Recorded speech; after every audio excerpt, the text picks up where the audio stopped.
আপনার নাম কি? পদ্মা পাত্র। পদ্মা পাত্র।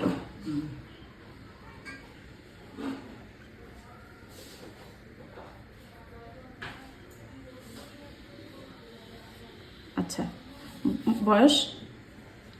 54। 54? কোথা থেকে এসছেন? বাঁকুড়া। তো স্কিনটা আপনার টেস্ট করলাম, দেখতে পেলেন তো স্কিনটা কত প্রবলেম। ড্রাইনেস রয়েছে, ফাইন লাইন রয়েছে, সান ড্যামেজ রয়েছে, সেন্সিটিভ নেই, ওপেন পোর্টস রয়েছে, ডার্ক সার্কেলও আছে, আর এখানে রয়েছে পিগমেন্টেশন, যেটার উপরে ট্রিটমেন্টটা হবে আর কি। র্যাশ ট্যাশ কিছুই নেই, মাথাতে ড্যান্ড্রফ আছে, চুল পড়ে? হালকা পড়ে। হালকা পড়ে, আচ্ছা। চুলটা একটু ফ্রিজি।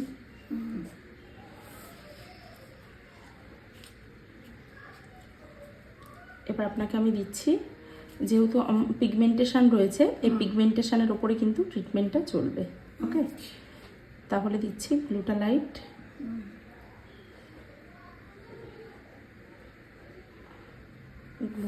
ফেস ওয়াশ, টোনার দিচ্ছি, আমাদের একটা পোর রিফাইন টোনার রয়েছে সেটা,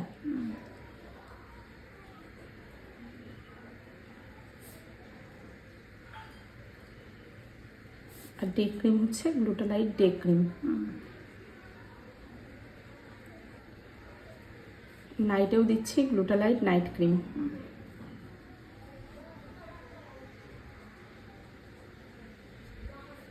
স্পেশাল কেয়ারে একটা সিরাম লিখবো, সেটা হলো ভিটামিন সি সিরাম।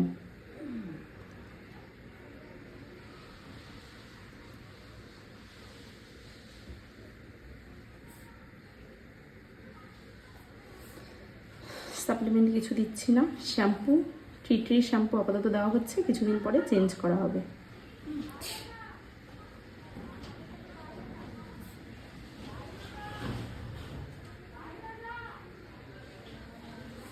কন্ডিশনার যেটা আমাদের আছে ওটাই দিচ্ছি। ওকে, আর ফেসিয়াল করতে হবে, হোয়াইটনিং ব্রাইটনিং ফেসিয়াল।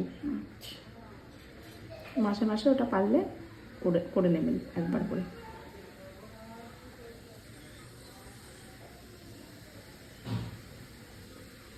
আর সাথে ডিট্যানটা করতে পারলে ভালো হয় আর কি। বোঝা গেল? তার মানে আমি যখন ফেস ওয়াশ দিলাম হচ্ছে গ্লুটালাইট ফেস ওয়াশ, এটা দিয়ে মুখটাকে ভালো করে ক্লিন করবেন 3 বার, ঠিক আছে? সকালে ক্লিন করে পোর টোনারটা ইউজ করার পরে লাগাবেন সানস্ক্রিন। এখানে সানস্ক্রিনটাও আমি দিয়ে দিই SPF, ওটা লেখা হয়নি, SPF 50। সকালে উঠেই, ঘুম থেকে উঠেই কিন্তু SPF 50টা লাগিয়ে নেবেন। দুপুরে হচ্ছে ওই আবার ফেস ওয়াশ টোনার গ্লুটালাইট ডে ক্রিম। রাত্রে আবার তেমন ফেস ওয়াশ টোনার গ্লুটালাইট এই সিরাম, ভিটামিন সি সিরামটা লাগাবেন, তারপর গ্লুটালাইট নাইট ক্রিম। বোঝা গেল? ওরকমভাবে ইউজ করুন। 2 মাস পরে আমি আবার আসছি এখানে, তখন আমি স্কিনটা আবার দেখে যদি কিছু মানে চেঞ্জ করতে হয় করে দেবো।